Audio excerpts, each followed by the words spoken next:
The next one here is called, we called it for the album, the purpose of the album, the Uranium Suite. I think in the show we were referring to it as Uranium, Minor Turn. I actually, in Uranium, like the kind of goofy song the kids sing that kind of sounds like a Kiwanis competition kind of, I don't know if you've ever been in choir before, but like, you know, when you do like Sing a Rainbow or, you know what I mean? Like those kind of songs that even when you're 6 years old and your heart is open, you still find yourself rolling your eyes, you know, and going, oh, these lyrics are so cheesy. The funny thing is the first song that was ever written for Ride the Cyclone. The very, very first song was Uranium. Uranium. Yeah. So we just kind of, you know, we thought that was goofy, and we were like, cool, this song is done. And then this song is by far been kind of, I guess, Brooke, besides this one, an ocean song, I'd say this was the white whale of the entire thing. So you could go an entire show listening to versions of the opening, right? You know what I mean? Openings are hard. I think if you're an up and coming musical theater person and you're watching any kind of interviews with anybody who's done it, holy crap, openings and closings are a big, there's such a responsibility in those tracks to set the scene, set the rules, introduce the characters, give a bit of story.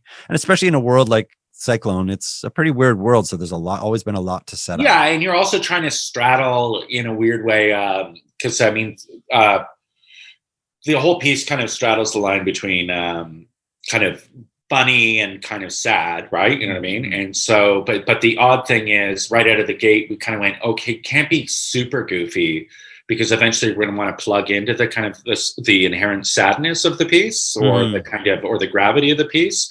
So it was a real, so sometimes, and certainly the song's been a lot longer in the past, but you also don't want it to get so heavy that people are not ready to have a good time, right? You know what I mean? And the heavy lifting of this piece was to take us from the world of introducing the kids in a positive way, meet these wonderful, happy kids who we also know are dead, and to take them into the other side or whatever, into Karnak's world, but to give enough of a depiction of them so we like them, and they're dorky and things are fun and light, but also they're dead.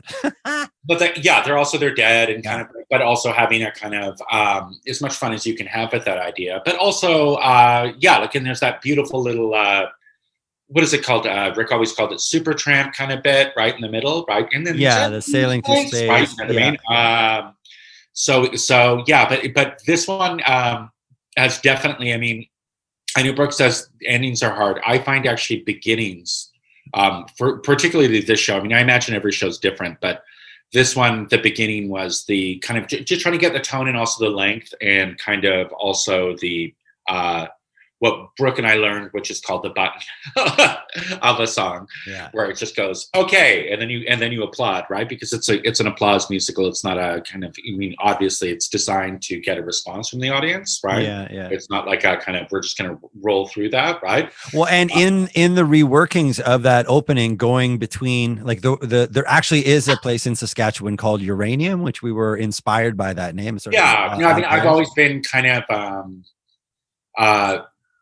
there's something really beautiful and also kind of like sad about kind of like when you pass on a highway, just a town that clearly peaked many moons ago, and now is kind of on its, you know, it's at the ebb and flow of the thing, and all of a sudden, you know, kind of